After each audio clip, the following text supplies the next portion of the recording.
thank you for joining us, and thanks to everyone watching from home. To our teams, it's an honor to work with some of the best in the world. Congratulations on a great show.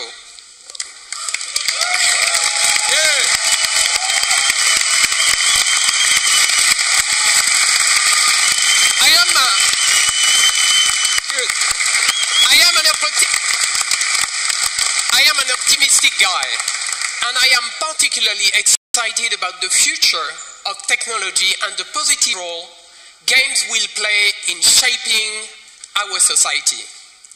To create these games, we need to work even more openly with you, the gamers, because we know when we do that together, everything gets better. So have a great E3. Thank you very much.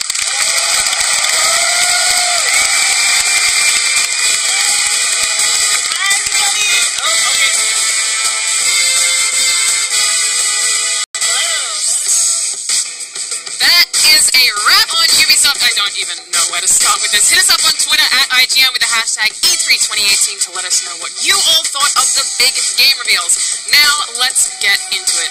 Max, Jams, Tina, what did you guys think of that incredible reveal at the very beginning? Obviously, I'm talking about the dance number. No, I'm kidding.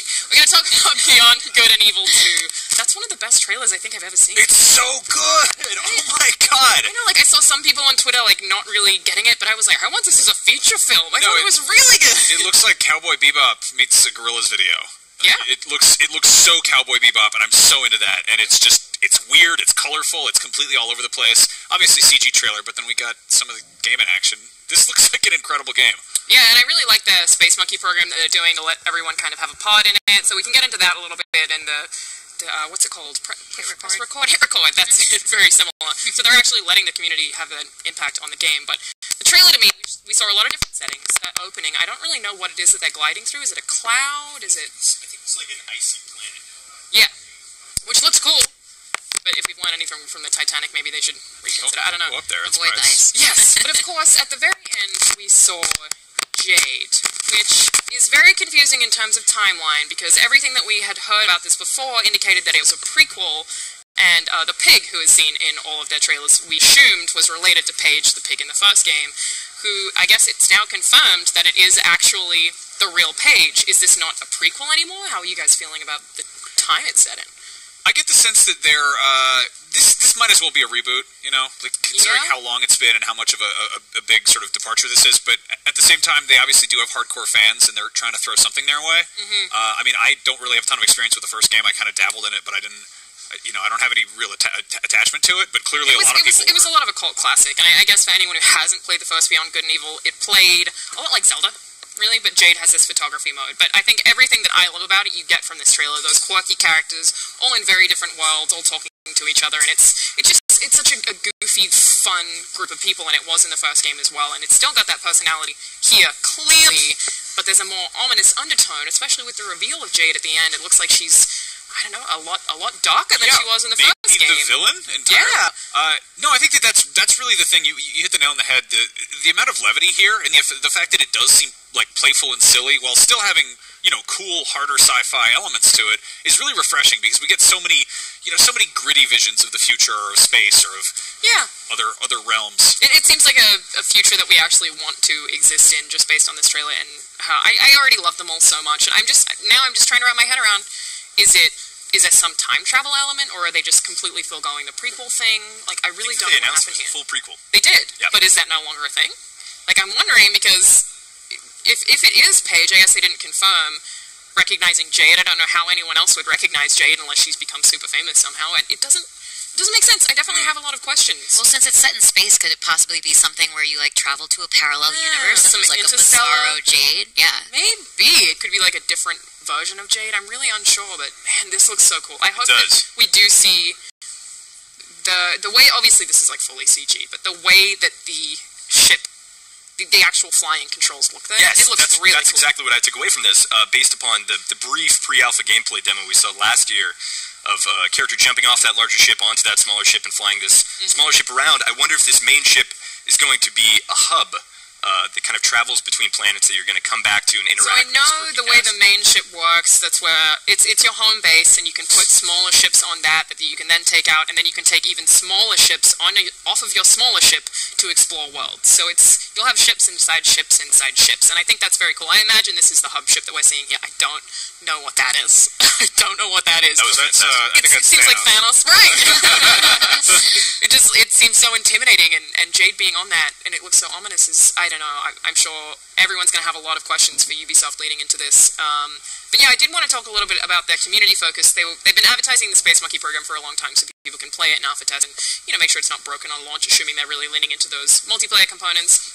But it also seems like with Hit Record, artists can actually contribute their music and artistic creations. Max, you're an artist. How do you feel about that? I'm really conflicted on this. Joseph Gordon-Levitt came out and talked about this. Hit Record's been around for a while. I think he's had it since 2010, and he gave a presentation about it. And I think it's a really cool idea. It's very utopian and kind of optimistic and inclusive, but at the same time, I worry about how people are being paid fairly.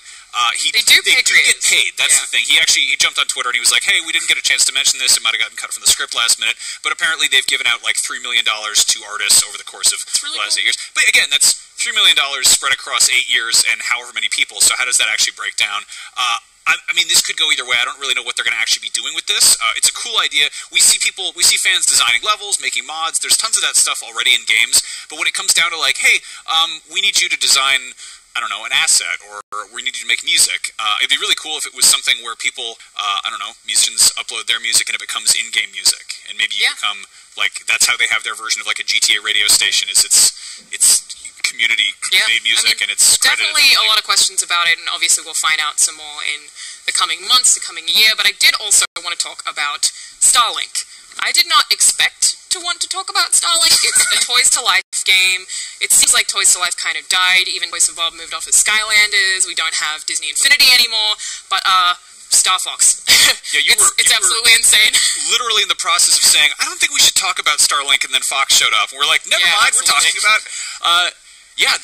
This is huge. I feel like this should almost be a. So we've got Jonathan Dornbush orbiting the big story coming out of Ubisoft from our reactions here. Jonathan. Yes. What did you think of Star Fox being in Starlink? That was a pretty big surprise. For me, there was some expectation that there would continue to be a Nintendo-Ubisoft collaboration because Mario plus Rabbids Kingdom Battle was so big for them. So I'm not surprised to continue seeing that relationship grow.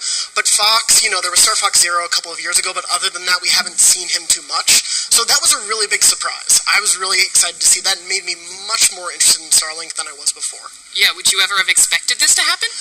No, I mean, it makes sense, especially knowing the relationship behind the scenes, and obviously this space-based game. It almost seems perfect for Star Fox, and now not having thought about that before, I feel kind of stupid. But it makes a lot of sense, especially because there have been rumors surfacing that Star Fox is going to make a return. There are a lot of rumors going around that Retro Studios, the makers of Metroid Prime, are going to be making a Star Fox racing game. Nothing's been confirmed yet, but this sort of maybe lends credence that Star Fox isn't gone. Yeah, that's what I was going to ask. What do you think this means for there being a new Star Fox game potentially being revealed this year? Do you think it's still going to happen? Whether it's the rumored game that we've been hearing about Grand Prix or something else, I have a feeling there will probably be some Star Fox presence tomorrow that isn't just Battle for Atlas at the Nintendo Direct, to bring him out at this Ubisoft event and then make no